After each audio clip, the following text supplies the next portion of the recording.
कोसमनारा के मिट्टी के रास्ते, सुबह की ठंडी हवा और एक छोटे बच्चे का नाम हलधर, जिसे लोग प्यार से पुकारते हैं।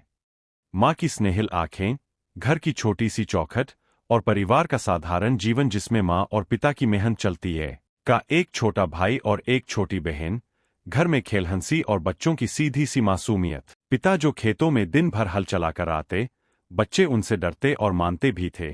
पिता की सख्ती में भी स्नेह छुपा था।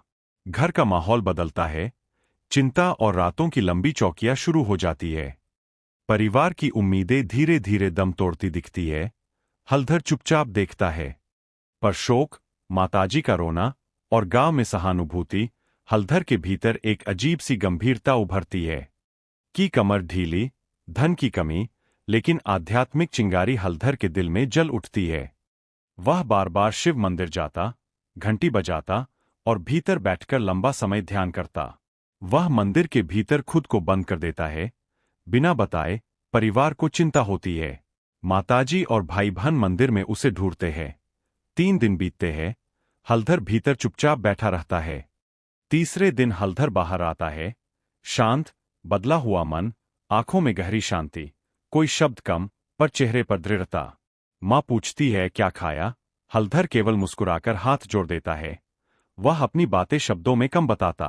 को पढ़ाने की कोशिशें, पर ध्यान की ओर उसका झुकाव बढ़ता जाता है। किताबों से ज्यादा मंत्रों में उसका मन लगता है। हलधर कुछ दिनों के लिए मंदिर के भीतर बंद हो जाता है, पर इस बार वयस्कों की समझ भी बदल चुकी होती है। लोग कहते हैं, यह बालक अलग है। कुछ कहते हैं, इसी में बड़ेपन का साधु बनेगा, लेकिन हलधर खुद केवल चुप रहता है। छोटा भाई बाह पकड़कर कहता है, भैया लौट आओ, पर हलधर उन्हें आशीर्वाद देकर शांत कर देता है।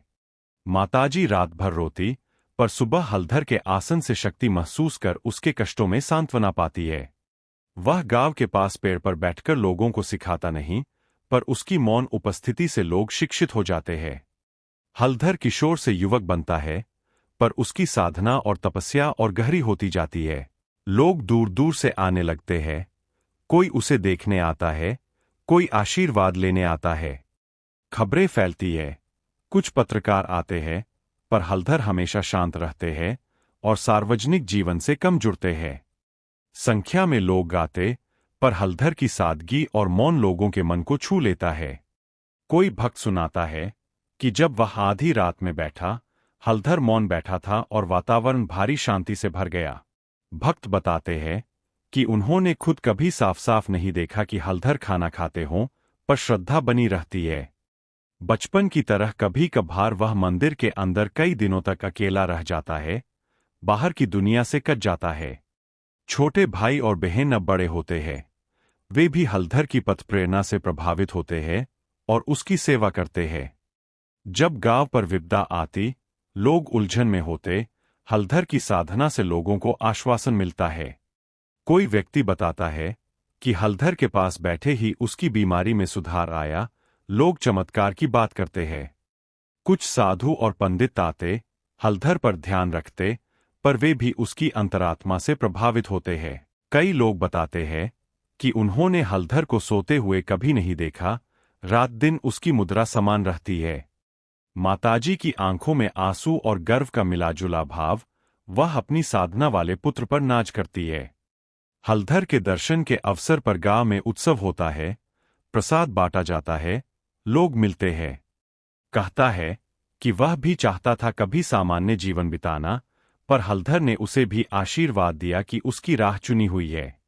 कैमरे और रिपोर्टरों ने कई बार निगरानी की, पर हलधर की साधना ने सबको प्रश्नों में डाल दिया। हलधर की तपस्या ऐसी कि लोग उसे जिंदा चमत्कार मानने लगे। श्रद्धालु लगातार आते और विश्वास करते रहे। लोग मानते हैं कि हलधर की उपस्थिति से गांव सुरक्षित रहता है, फसलें अच्छी, आपसी संबंध मजबूत। माताजी को स्वप्न में दिखता है कि हलधर को भगवान ने आशीर्वाद दिया है। वह सुप्त मन से चैन पाती है। उसने कभी शब्दों से उपदेश नहीं दिया, पर उसकी आंखों और व्यवहार से गांव के युवा धर्म और संयम सीखा करते हैं। वह बताता है कि हलधर के दर्शन से उसे जीवन में नई दिशा मिली और उसने अपने दुख त्याग दिए। वह बताता है कि हलधर के दर्शन से उसे जीवन में नई दिशा मिली और उसने अपने दुख ख त्याग दिए। हलधर को देखकर बच्चे भी साधुचर्या की ओर आकर्षित होते हैं। वे बेहतर आचरण अपनाते हैं। विपरीत मौसम में किसान निराश होता है, पर हलधर के आशीर्वाद से विश्वास लौटता और मेहनत जारी रहती है। कि लोग साधना और संयम के महत्व को समझते हैं, अज्ञान से उबरते हैं। कोई पूछता है, क्या वे खाते पीते नहीं? लोग कह जाते हैं कि उन्होंने कभी स्पष्ट नहीं देखा, पर भरोसा अडिग है। वह कई दिनों तक अकेले बैठकर ध्यान करता, भीतर गहराई में उतरता और फिर सामान्य जीवन की तरह दिखता है। छोटी बहन अक्सर प्रसाद लेकर आती, हलधर बस हाथ जोड़कर स्वीकार करते, उसका स्नेह अपरिवर्तनीय है। युवा हलधर के आचार से प्रेरित होकर ईमानदारी और साधारण जीवन अपनाते हैं। सामाजिक परिवर्तन की छोटी छोटी लहरें। कई लोग यह मानते हैं कि हलधर को ईश्वर की देन मिली है, उनकी आस्था और बढ़ती है। का सार यही है कि हलधर की मौन उपस्थिति ने लोगों के जीवन में स्थिरता और शांति कायम की। गांव वालों का आभार, माताजी की आंखों में संतोष, भाई बहन का साथ और हलधर का मौन आशीर्वाद। कहानी यहीं पर उम्मीद और श्रद्धा के साथ समाप्त होती है। अगर कहानी अच्छी लगे तो लाइक, कमेंट और सब्सक्राइब जरूर करें।